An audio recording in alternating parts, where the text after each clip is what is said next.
In today's video, we're going to talk about the lifestyles of the rich and famous here in Tyler, Texas, and where they live. So let's get into it.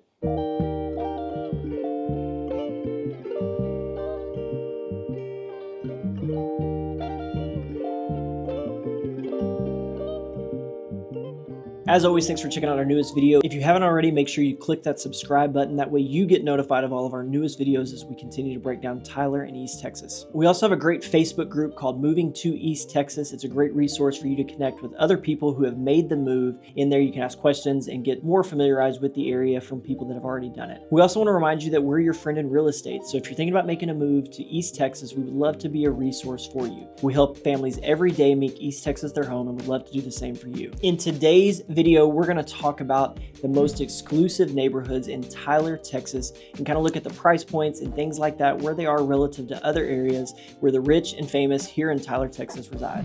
So my favorite area where a lot of Tyler's wealthy live is the Azalea District.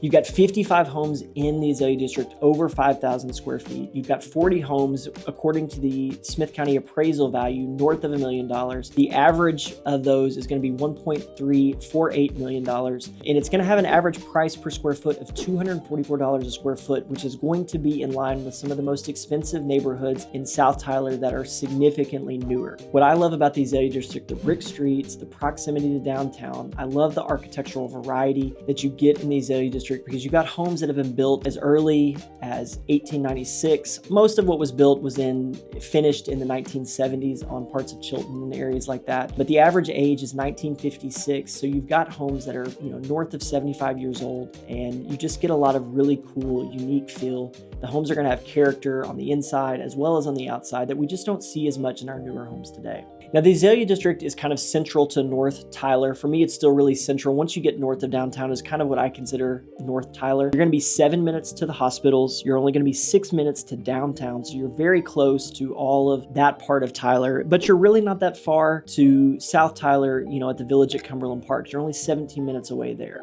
So what draws so many people to the Azalea District is just the great character. It's got like I said, the brick streets. The architectural style is very different than anything else you're going to see in town. And there's just a lot of history tied to that people from Tyler really love. So the next neighborhood we're going to look at is Oakley Wood. It sits right off of Old Bullard. So you're still very close to South Broadway, but you're also still kind of central. So you're not as far from downtown or the hospitals. This area has, like we said, 17 homes in there on estate lots. So you've got plenty of space, and they're a lot newer than what you're going to find in the Azalea District. So you're going to have, a little bit more modern type finishes and interior systems of the home. So it's just going to be a little bit more updated in that regard, but you're going to have some really incredible homes. Some of Tyler's big elite names, for different businesses in the community find their home there. And it's really a great little neighborhood, tucked away, very quiet. So it's a great little spot. You're only going to be 14 minutes to the Village at Cumberland. You're going to be 10 minutes to downtown and 11 minutes to the hospital. So it really kind of blends that South Central Tyler feel. You're still very close proximity to about everything and don't have very far to go. Our next neighborhood is Holly Tree. So Holly Tree has its own kind of unique feel. It's built around the golf course. It was established in 1984. We're going to look at Holly Tree as a bigger area generally, kind of that fits inside of Old Jacksonville and basically goes all the way to Cumberland and then kind of back towards Broadway. So it's actually a pretty big area. The stuff that they're building towards Cumberland right now is technically not part of Holly Tree, but it's connected and adjacent to it. So you drive through Holly Tree and you really don't know when you leave and you enter these other neighborhoods. I think one of the things that draws people to Holly Tree, as we referenced in our other video previously about Holly Tree, was the fact that it just is kind of a status symbol for people. You tell people you live in a Holly Tree, and I think that means something to a lot of people. So you tend to find a lot of people moving there. And because of the number of homes in Holly Tree, it definitely provides a lot more options for the wealthier people to choose from if you want to be more south in Tyler. They have 180 homes over 4,000 square feet. The average price point of the neighborhood of those homes that are north of $1 million is $1.25 million. You're going to have a few in the neighborhood north of 10,000 square feet. So you've got some really massive homes in this community. There's a couple of them that are being built right now in the new Legacy Bend area, like I was referencing, that is adjacent to Holly Tree. Of those $1 million homes, the average size is 4,900 square feet with an average of $252 a square foot. So you're looking at stuff that's 30 to 80 years newer in Holly Tree community compared to the Azalea District for just a little bit more price per square foot. So living in Holly Tree, you're obviously going to be very close to everything in South Tyler. You're an 8-minute drive to the village at Cumberland Park, but you're really not too far from the hospitals, just being about 20 minutes and then 19 minutes to get to downtown.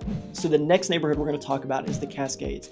We've done another video on the Cascades previously. You should definitely check that one out. It's going to sit on the west side of town, very similar to Holly Tree, and it's going to have a country club type environment. You're going to have the golf course, you're going to have the social aspect, the restaurants, tennis, pickleball, whatever it is, just like Holly Tree, but you're going to be on the west side of town. You're only going to be 21 minutes to South Tyler to get to the village at Cumberland Park. You're going to be 17 minutes to the hospital and about 18 or 16 minutes to get to downtown Tyler. So the Cascades is going to be the furthest removed from most of those central points in Tyler that people are going to commute to because it sits on the west side of town. Now, what makes the Cascades a little more unique is they do have a different architectural style generally. You see a lot of Mediterranean, Spanish style homes there. You also see some very modern type homes, but you're going to have some traditional style homes as well. These are all going to be much newer, built in the early 2000s is when it started, but you've got stuff being built right now. So it's still a growing community and development. You've also got Bellwood Lake that many of these homes overlook. So you do have some great views and things like that, depending on where you end up in the Cascades. The whole entirety of the neighborhood has a $1.08 million price point average. So you could basically say if you're buying a home in the Cascades, you're going to spend close to $1 million. You can definitely spend more, as there's been a few sales in the last year north of $2 million, a handful north of $1.5 million. But generally the stuff in the Cascades does move a little bit slower than other areas just because there's a little bit less demand, primarily because of the location. But depending on the type of house you're looking for, the Cascades may be your best bet in terms of that type of style and things like that. Next up on our list, we're going to look at two neighborhoods, kind of make them the same.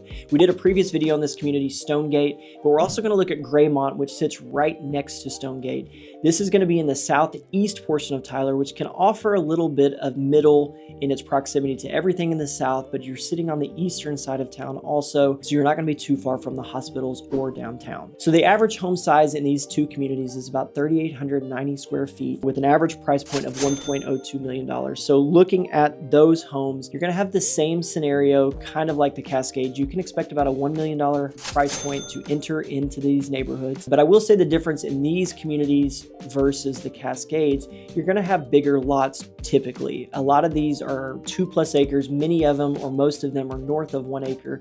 So you're definitely going to have a lot more space outside, which you don't get in Holly Tree or the Cascades. Next on our list is a small community within the Woods subdivision. It's called Brighton Creek. So this sits on the eastern side of town, so you're going to be even closer to the hospitals and downtown. You're going to be 17 minutes to get to South Tyler, but less than 15 minutes to get to downtown and the hospitals. This area was built, the average age is 2004, so it was early 2000s. Most of these were constructed. You're going to have an average square footage size of 5,380 square feet, so pretty big homes. There are a couple in there that are 8,000 square feet and 7,000 square feet. Similar to Stonegate and Greymont, these are all going to be estate size lots as well. Many of them have 2+ acres. There's a handful that have 3. I don't think there's any less than 1.5 acres. So with all these homes in Brighton Creek specifically, you're going to have quite a bit of space and privacy. It's very heavily treed because it is in the woods. So every lot feels very private from the neighbor. You can see the neighbors depending on where you are, but typically when you're in the backyard and sometimes even in the front yard, you don't really get a sense of having neighbors at all just because it is so well treed and just very, very private. It's also gated, so you've got a great security, limiting the traffic and things like that as well. The average price point of the homes in Brighton Creek is $1.29 million with a square footage price of $239 a square foot. So it's going to be a little bit cheaper than those others that we looked at comparatively, but it's a great option if you need to be closer to the east side of town. There's a lot of medical professionals and things like that in there, people that are associated with the university, that kind of stuff for close proximity to everything on the east side of town.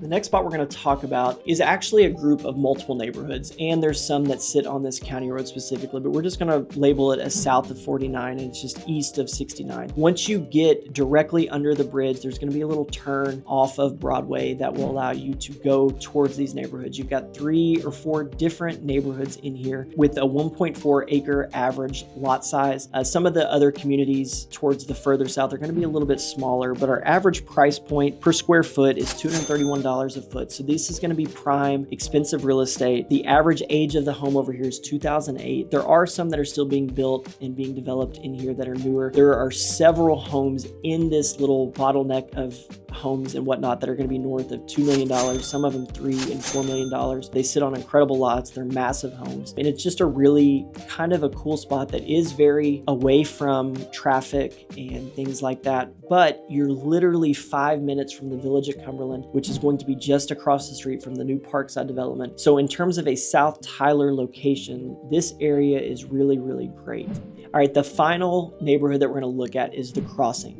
It's a newer community that sits off of Old Jacksonville. The $1 million homes in there, there's quite a few actually. The average price of those $1 million homes is going to be $1.465 million because you have several homes in the community. Some of the more original ones that were built that are, going to be 7, 8, 9,000 square feet that are going to bring that average up. It was the average age of the home in The Crossing is 2017. So it's by far the newest of all the neighborhoods that we're looking at. When we do the average price per square foot on those $1 million homes, it's going to be $332 a foot. So these are all very expensive and custom type homes. Also, with several of these big ones, you are going to have bigger lots. However, a lot of the homes in The Crossing are going to sit on more modest size lots, and the homes being bigger are just going to take up more of that lot. So you're not going to get what you're going to get in, say, Stonegate or Greymont, or even some of those in that little area south of 49, but you're going to get a little bit more yard typically than what you're going to get in Holly Tree or the Cascades. So it could be something that kind of middles those two. If you like those two country club communities but aren't concerned about the amenities, The Crossing could be a great option for you.